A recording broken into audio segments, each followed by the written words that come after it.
Pero I would like to know what you think about it. No? Kasi kung ako tatanungin ninyo, especially given the high approval and trust ratings of the Vice President, whether people like it or not, she still is the person to beat in the 2028 presidential election.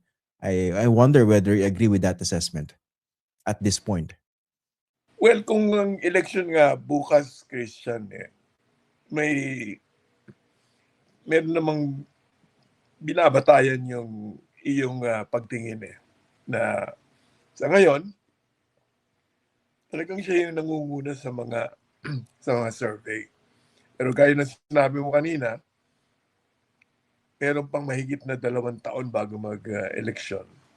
At alam naman natin sa politika, maski na 1 taon mahaba Itong nakaraang 2 presidential elections natin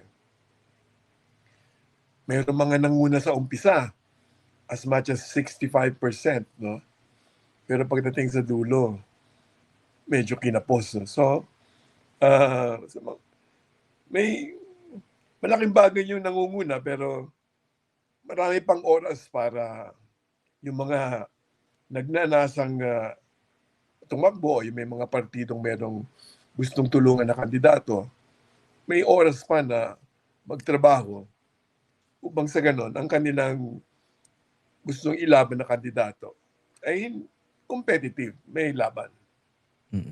Sa Liberal Party, naghahanda na po ba kayo ngayon? Let's set that straight muna. Naghahanda kayo for a candidate for the presidency in 2028? Bilang isang partido, kailangan namin gawin yan Sa ngayon, kamakailan lamang nung Enero, Christian, aming nagunita yung ika-80 taon ng pagkabuhay ng Partido Liberal. Kaya isa kami sa tunay na haligi ng politika dito sa bansa. At nararapat lamang na patuloy kaming lumalaban upang sa ganun katulad nangyari noong 2010 hanggang 2016, papakita naman namin sa taong bayan kung paano mga siwa ng pamahalaan ang Partido Liberal. So, recently nagkaroon po kayo ng pagpupulong, no? Hindi po ba? Itong mga taga-Liberal Party and members of the legit opposition. I'm not talking about the Duterte opposition. Kumusta po yung pagpupulong na yan? Ano po ba napag-usapan?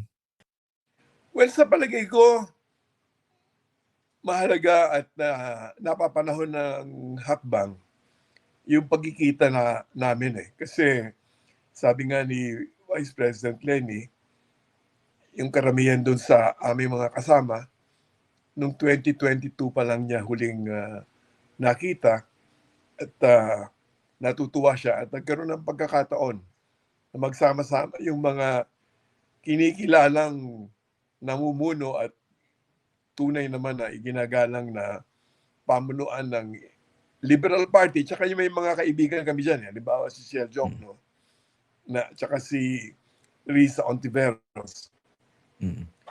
Ano naman yan fraternal party yung Akbayan. Kaya sila rin inaanyayahan kasi halos pareho naman ang paninindigan ng dalawang grupo. Okay. Para lang sa let's do a bit of a rundown. Sino-sino po yung mga nandun sa pagpupulong na yan? Former Vice President Len Robredo. Okay, sino po? Si former Senate President Franklin Drilon. Si Senator Kiko Pangilinan, Senator Bam Aquino, Senator Risa Ontiveros, si Congresswoman Laila de Lima at si Congressman Shell Jokno. Okay. Who initiated that meeting po and what was the purpose? Well, parang nagkayayaan Imbang may nagsabi na si Senator Drilon yata kung maalala ko. Una-una hindi lamang sa eleksyon sa nakaharap, kundi yung kasalukuyang krisis sa budget na hinaharap natin.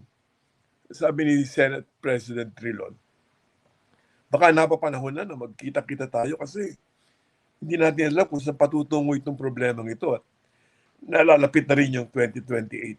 Kaya nagkayayaan, tapos nakita naman siguro ganun kahalaga yung pagpupulong, kaya dumating lahat halos yung dapat nandun.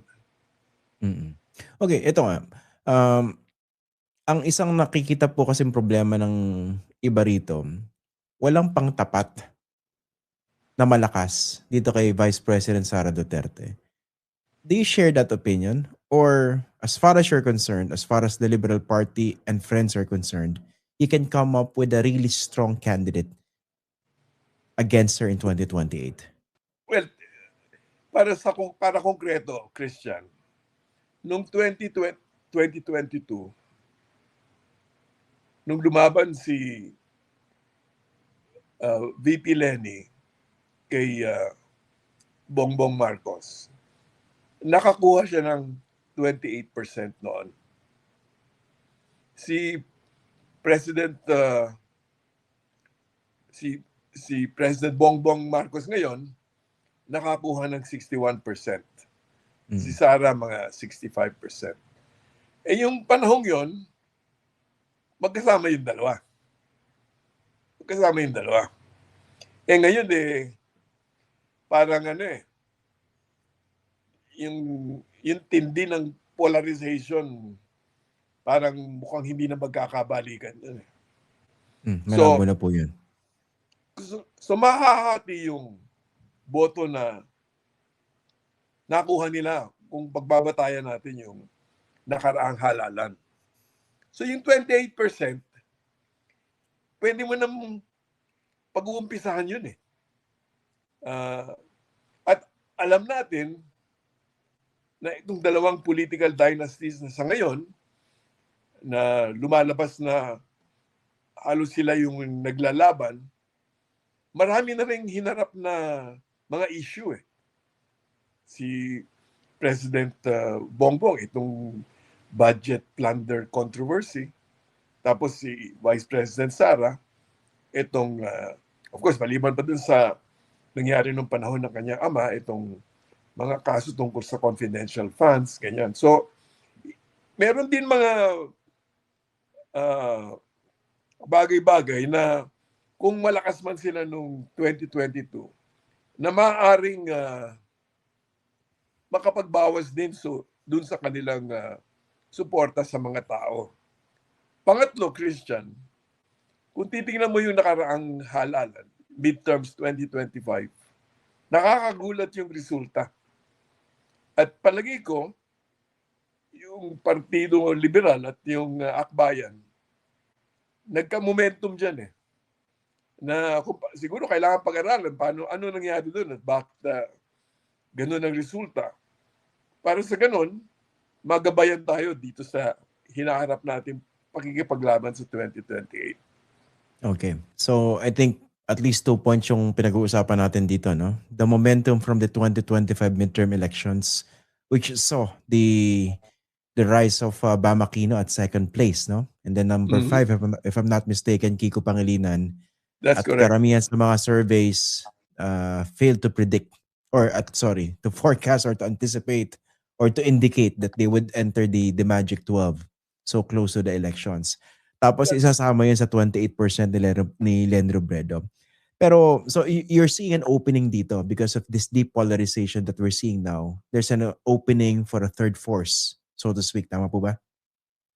Well, on top of that, Christian, dahil dito sa corruption issues na nahaharap yung dalawa, itong budget plunder talagang unprecedented ito. Wala itong kaparis sa kasaysayan natin.